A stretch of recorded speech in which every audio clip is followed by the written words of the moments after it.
उपस्थित भारतीय जनता पार्टी के प्रदेश अध्यक्ष श्रीमान वीडी शर्मा जी,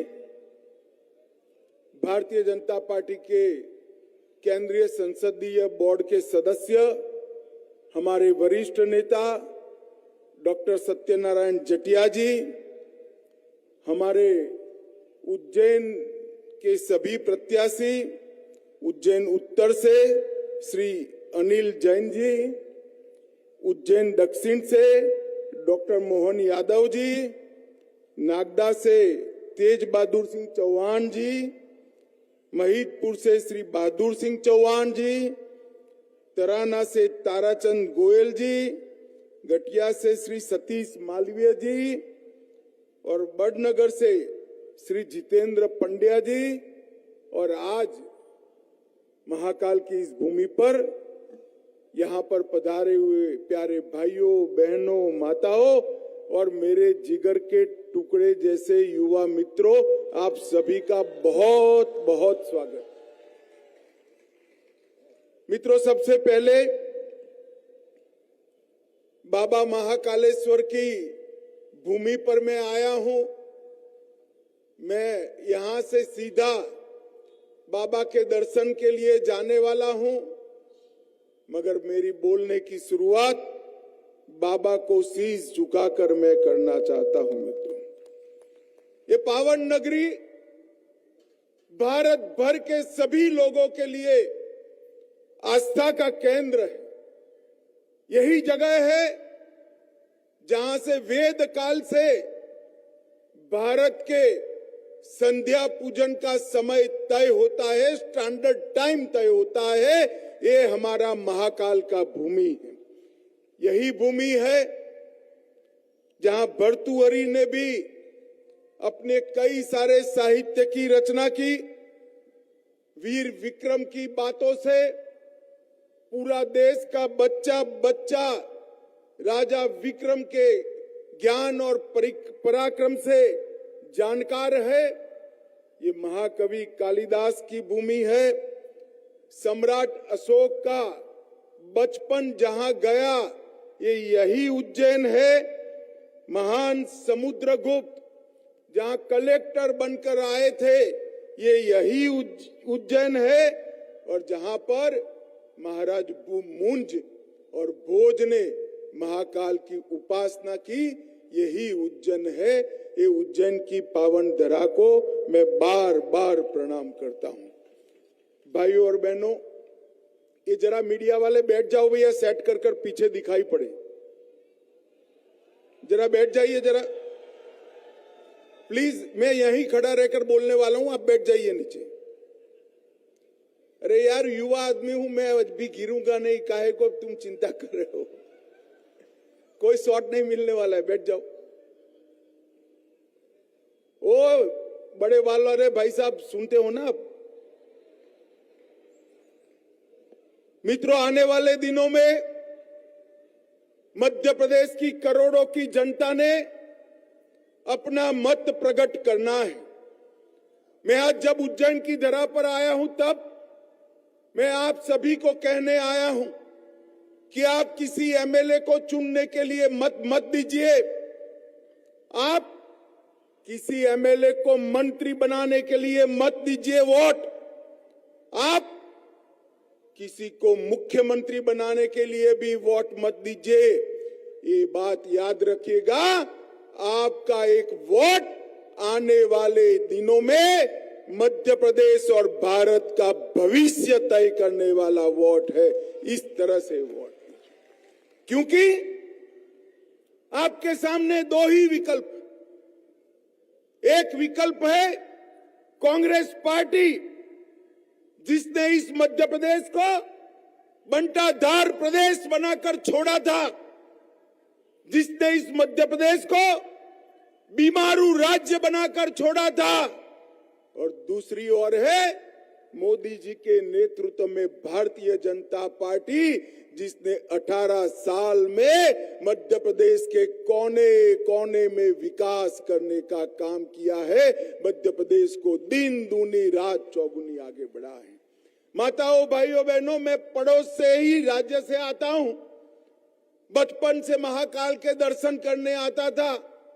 ये बंटाधार दिग्विजय जी का राज था। गाड़ी से दाहोद से निकलते थे, अहमदाबाद से निकलकर दाहोद तक आते थे, पूरी नींद लग जाती थी। जैसे ही दाहोद क्रॉस कर मध्य प्रदेश में घुसते थे, धड़ाम से गाड़ी गड्ढे में गिरती थी और नींद उड़ जाती थी। और मालूम पड़ जाता था कि बंटाधार का शासन में मध्य प्रदेश की सीमा शुरू हो चुकी है। आज 18 साल के भारतीय जनता पार्टी के शासन में हमारे मुख्यमंत्री शिवराज जी ने मध्य प्रदेशों में सड़कों का जाल बिछाकर मध्य प्रदेश को एक अग्रणी राज्य बनाने का काम किया है। मित्रों, मध्य प्रदेश का विकास और गरीबों का कल्याण, शहरों का विकास, गांव का कल्याण, उज्जैन का विकास, ये सारा भारतीय जनता पार्टी के शासन में हुआ है। मैं आज आपको बताने आया हूं, 2002 में कांग्रेस पार्टी ने जब सरकार छोड़ी तब मध्य प्रदेश का बजट 23,000 करोड़ रुपए था। सिर्फ 23,000 करोड़ रुपया। कितना था? जरा जोर से बोलो भाई, और जोर से बोलो। 23,000 करोड़ से मध्य प्रदेश के बजट को 3,15,000 करोड़ तक पहुंचाने का काम ये भारतीय जनता पार्टी ने किया है। शिक्षा के बजट को 2,456 करोड़ से 38,000 करोड़ पहुंचाया। और प्रति व्यक्ति आय, जो विकास का द्योतक मानी जाती है, एक मानदंड माना जाता है, प्रति व्यक्ति आय 11,000 करोड़ रुपया थी। मध्य प्रदेश की प्रति व्यक्ति आय को 11,000 करोड़ से बढ़ाकर 1,40,000 रुपया करने का, 11,000 रुपया थी, 11,000 से बढ़ाकर 1,40,000 रुपया करने का काम हमारी भारतीय जनता पार्टी की सरकार ने। ये बंटाधार की सरकार 60,000 किलोमीटर के रोड छोड़कर गई थी। आज मध्य प्रदेश में 5,10,000 किलोमीटर रोड बनाने का काम ये भारतीय जनता पार्टी की सरकार ने किया है। और एमएसपी पर गेहूं की खरीदी, अभी कमलनाथ का मैं भाषण सुनता था, किसानों की बात कर रहे थे। अरे कमलनाथ, जरा शर्म करो, शर्म। अपने गिरेबान में झांको। आपके समय में 4,40,000 टन गेहूं खरीदा जाता था, सिर्फ 4,40,000 टन। हमारे समय में अब 71 लाख मैट्रिक टन गेहूं किसानों का एमएसपी पर खरीदने का काम होता है। मित्रों, युवाओं के लिए मेडिकल सीटें ये 620 छोड़कर गए थे, हमने 4,000 तक पहुंचाई। आईटीआई की संख्या 159 से 1,014 तक पहुंचाई। और पर्यटक, क्योंकि कानून और व्यवस्था की धज्जियां उन्होंने उड़ा कर रखी थी, पर्यटक पहले 64 लाख आते थे, इसकी जगह मध्य प्रदेश में 64 लाख से बढ़कर 9 करोड़ पर्यटक अब भारतीय जनता पार्टी के शासन में आते हैं। मित्रों, ये बताता है कि भारतीय जनता पार्टी ने विकास को कितना महत्व दिया है। और मित्रों, मोदी जी ने ढेर सारे विकास के काम किए हैं, मैं बाद में बताता हूं। परंतु एक बात याद रखना भैया, आपका वोट, जैसा मैंने कहा, ऐसे सिर्फ मध्य प्रदेश का एक एमएलए का चुनाव नहीं करेगा। आपका वोट मध्य प्रदेश और भारत का भविष्य तय करने वाला वोट है। ये 9 साल के अंदर मोदी जी ने इस देश के अंदर भारी परिवर्तन करने का काम किया है।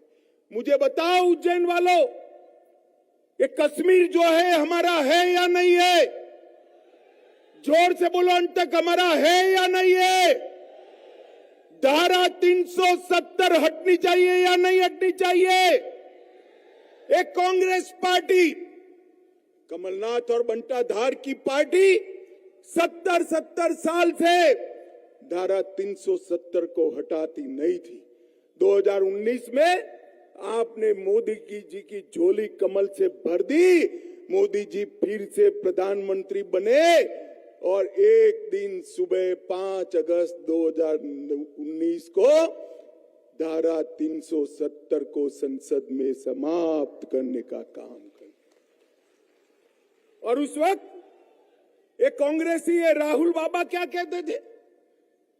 मत हटाइए, मत हटाइए, धारा 370 हटाओगे तो कश्मीर में खून की नदियां बह जाएगी। अरे राहुल बाबा, खून की नदियां छोड़ो, कंकर चलाने की किसी की हिम्मत नहीं हुई है, कंकर चलाने की। और मोदी जी ने आज हमारे कश्मीर को, भारत माता के मुकुट मणि को हमेशा के लिए भारत के साथ जोड़ने का काम कर दिया है। मैं यहां आया हूं, भैया मुझे बताओ, अयोध्या में राम मंदिर बनना चाहिए या नहीं बनना चाहिए? जोर से बोलो, बनना चाहिए या नहीं बनना चाहिए? एक कांग्रेस पार्टी सालों से राम मंदिर को अटका रही थी, भटका रही थी, लटका रही थी। मोदी जी ने एक दिन सुबह इसकी नींव डालने का काम किया। ये राहुल बाबा, मैं 2014 से 19 पार्टी का अध्यक्ष था। हर चुनाव में कहते थे भाजपा वाले कहेंगे मंदिर वहीं बनाएंगे मगर तिथि नहीं बताएंगे। मुझे ताना लगाते थे। मैं आज राहुल बाबा को तिथि कहने आया हूं। 22 जनवरी 2024 को मोदी जी प्राण प्रतिष्ठा में जाने वाले हैं और 22 जनवरी 2024 को वही अयोध्या में, वही जगह पे रामलल्ला विराट मंदिर के अंदर प्रस्थापित होंगे। मित्रों,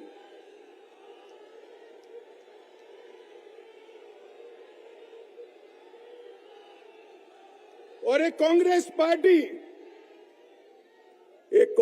पार्टी, माताओं, भाइयों, बहनों, हमारे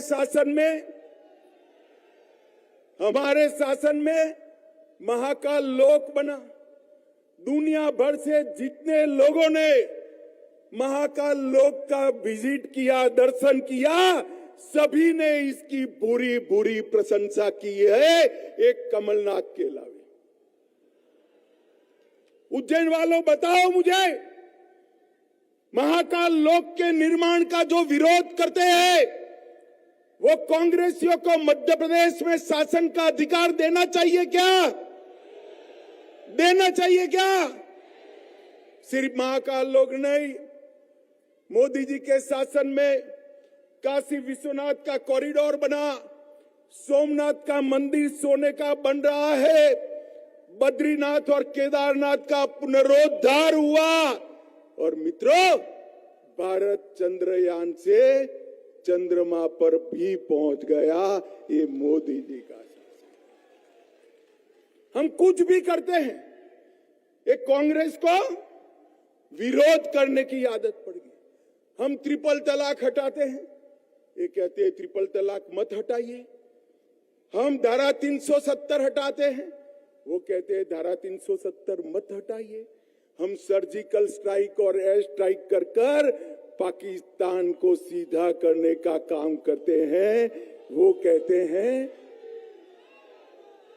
उसमें भी उनको पेट में दुख।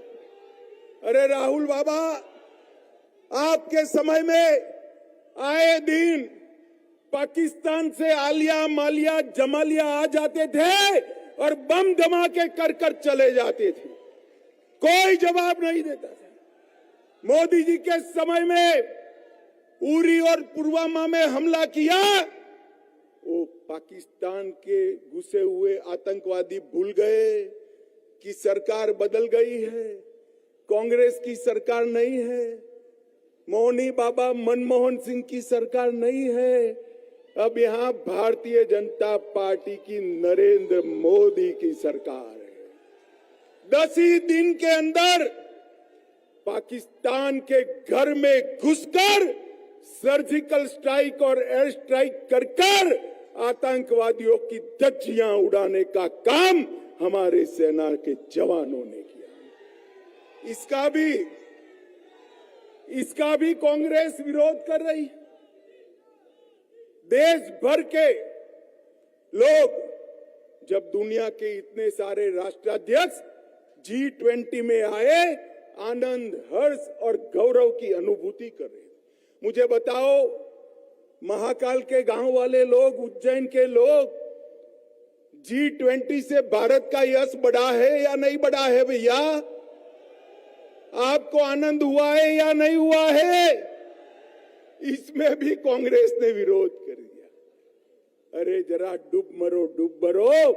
महात्मा गांधी की समाधि पर दुनिया के सारे राष्ट्राध्यक्ष जब रीग लेकर खड़ा होकर महात्मा गांधी जी को श्रद्धांजलि देते हैं, हर भारतीय का सीना गर्व से चौड़ा हो जाता है। मगर इनका स्वभाव है विरोध करना। मित्रों, इन्होंने 10 साल में सोनिया मनमोहन की सरकार ने कुछ नहीं किया। भारत के अर्थतंत्र को 11वें नंबर पर छोड़कर गए थे। मोदी जी ने भारत के अर्थतंत्र को 5वें नंबर पर लाने का काम सिर्फ 10 साल के अंदर किया और आने वाले 2 साल में भारत का अर्थतंत्र दुनिया में 3रे नंबर पर आ जाएगा। इस प्रकार के अर्थतंत्र की गति नरेंद्र मोदी जी ने की।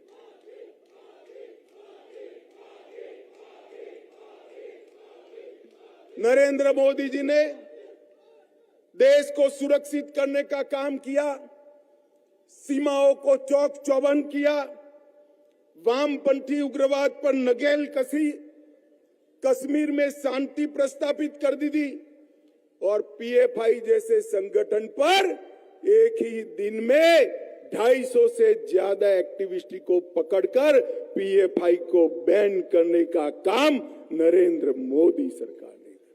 ये मालवा है, सिमी का गढ़ रहा है, हमारे पास का मालवा। आप मुझे बताओ भाई, PFI पर बैन लगाना चाहिए या नहीं लगाना चाहिए? जोर से बोलिए जरा, लगाना चाहिए या नहीं लगाना चाहिए? एक कांग्रेस वाले उसका भी विरोध करते हैं। राम मंदिर बनाएंगे, इसका भी विरोध करेंगे। और हम नर्मदा का जयकारा लगाते हैं तो भी उनको पसंद नहीं आता है।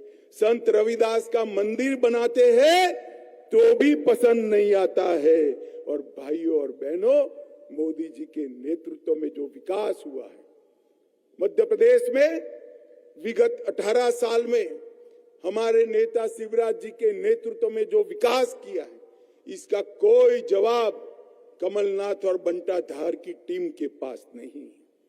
ये 3 परिवार, गांधी परिवार, कमलनाथ, नकुलनाथ और दिग्विजय सिंह और उनके बेटे, इन्होंने मध्य प्रदेश को बर्बाद करने के अलावे कोई काम नहीं किया था।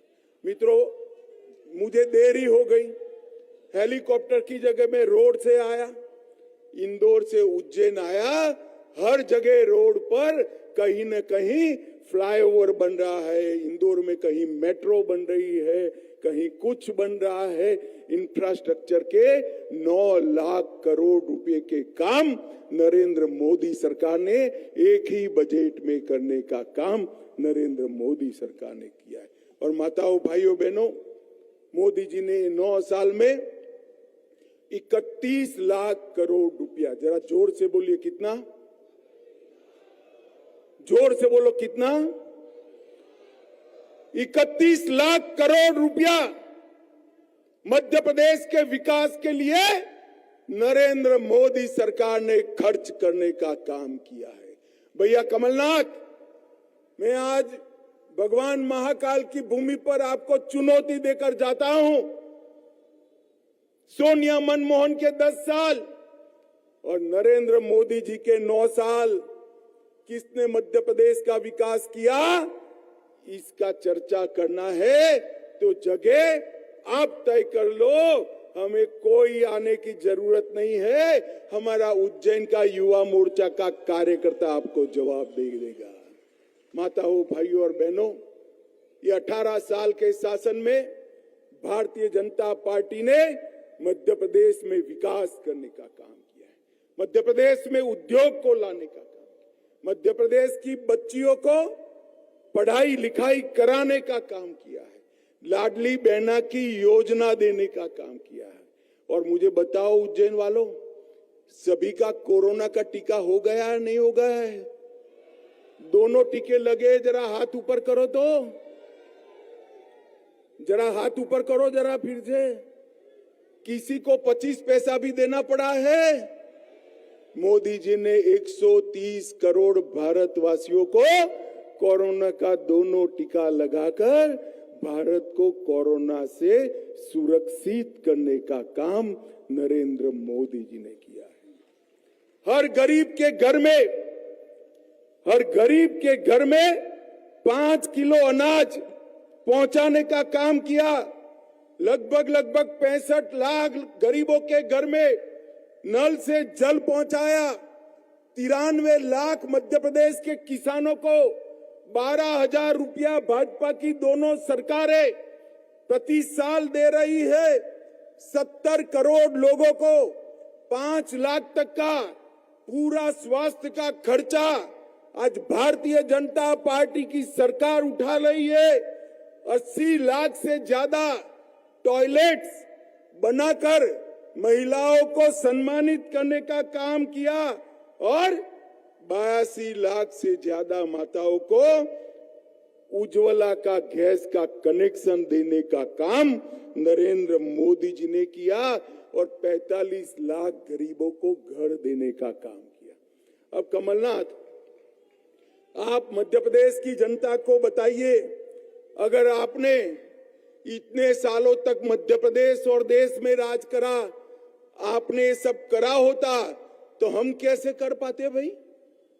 आपने कुछ नहीं किया था। मध्य प्रदेश के 5 करोड़ लोगों को मोदी जी ने जीवन की सारी सुविधाएं देने का काम देश के प्रधानमंत्री नरेंद्र मोदी जी ने। माताओं, भाइयों, बहनों, मैं आज आपको अपील करने आया, मध्य प्रदेश में ऐसी सरकार चुनिए जो नरेंद्र मोदी जी का समर्थन करे। मध्य प्रदेश में ऐसी सरकार चुनिए देश को सुरक्षित करने में मोदी जी का हाथ बटाए। मध्य प्रदेश में ऐसी सरकार चुनिए जो देश को समृद्ध करने में मोदी जी का हाथ बटाए। मध्य प्रदेश में ऐसी सरकार चुनिए जो गरीब कल्याण करने में मोदी जी का हाथ बटाइए। और मध्य प्रदेश में ऐसी सरकार चुनिए कि पूरी दुनिया में हमारे प्यारे भारत को नंबर 1 बनाने में मोदी जी का हाथ बढ़ाए। अब अगर मध्य प्रदेश में ऐसी सरकार चुननी है तो कमलनाथ की सरकार मोदी जी का सहयोग कर सकती है क्या भाई? मोदी जी कोई भी योजना भेजेंगे, कमलनाथ जी इसको नीचे ही नहीं उतरने देंगे। एक किसान कल्याण निधि जो है मोदी जी ने कमलनाथ के शासन में की थी, मगर किसानों का सूची नहीं भेजा। फिर से शिवराज जी की सरकार बनी और 93 लाख किसानों का सूची भेजा और आज हर किसान को 12,000 रुपया प्रति साल मिल रहा है।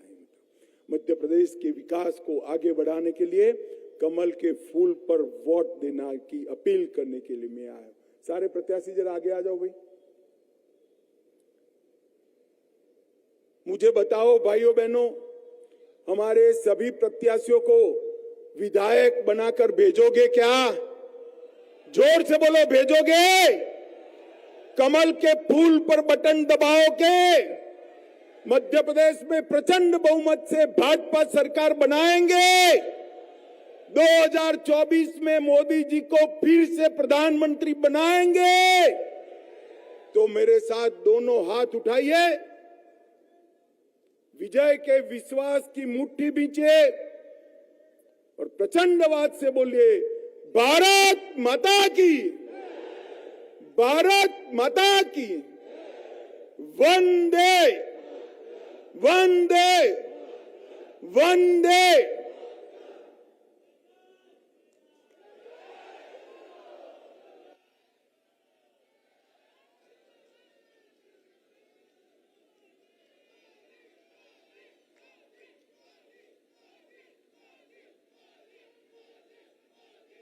मैं हमारे जिलाध्यक्ष जी से निवेदन करता हूं वे यशस्वी गृह मंत्री के लिए जोरदार तालियां बजाएं। हमारे लिए सौभाग्य का दिन है।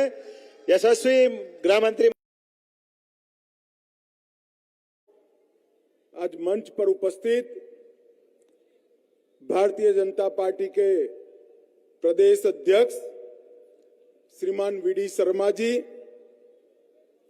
भारतीय जनता पार्टी के केंद्रीय संसदीय बोर्ड के सदस्य, हमारे वरिष्ठ नेता डॉक्टर सत्यनारायण जटिया जी, हमारे उज्जैन के सभी प्रत्याशी, उज्जैन उत्तर से श्री अनिल जैन जी, उज्जैन दक्षिण से डॉक्टर मोहन यादव जी, नागदा से तेज बहादुर सिंह चौहान जी, महिदपुर से श्री बहादुर सिंह चौहान जी, तराना से ताराचंद गोयल जी, गटिया से श्री सतीश मालवीय जी और बड़नगर से श्री जितेंद्र पंड्या जी।